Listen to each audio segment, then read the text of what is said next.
wonderful family. Thanks for tuning in once again to River's World. Today I have another beautiful and authentic tutorial to show you guys, and it's on how to make this beautiful dangling coral bead earring on my ears right now. So guys, see how this earring looks. You see how beautiful it is. You see how dangling it is. It won't fall off because we have a pin here that is holding it. So you see, I'll be showing you guys the trick which I use in making this beautiful earring. And I have the bracelet. In another video I've already shown you guys how I got to make this beautiful bracelet. They are together. So this is the earring that goes with this bracelet. So this is the bracelet. Let me show you guys how it looks on me. So guys, I've put on the bracelet. Look how it is. You see, with the adjustable chain, it's very easy to put on. You won't even need a help. You won't need helping hand. And one thing I like about our jewelry is that the materials we use does not change color. It doesn't go dark. If it's gold, it's gold. If it's silver, it's silver. So this is gold and it doesn't change color. You see it? It remains like that, you know. So it's a kind of gel gold that does not change color. So guys, let's dive in and see how we got to design this beautiful earring. Don't forget guys, if you love what we're doing in this channel, subscribe, like, share, and keep sharing. You don't know who you'll be helping with our video. Thank you all. Let's dive in.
other earring. We have through making one of it, so we're going to make the other one.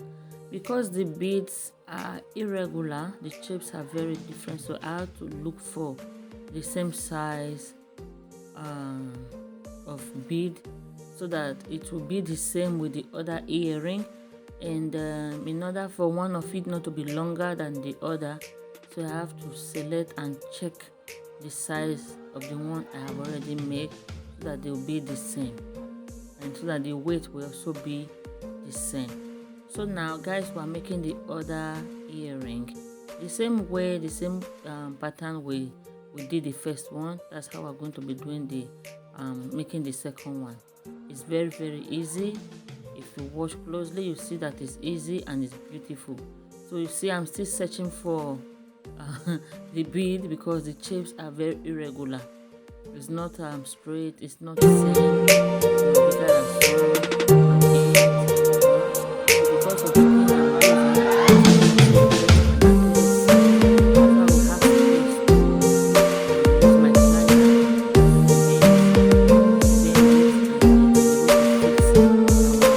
I'm the head pin.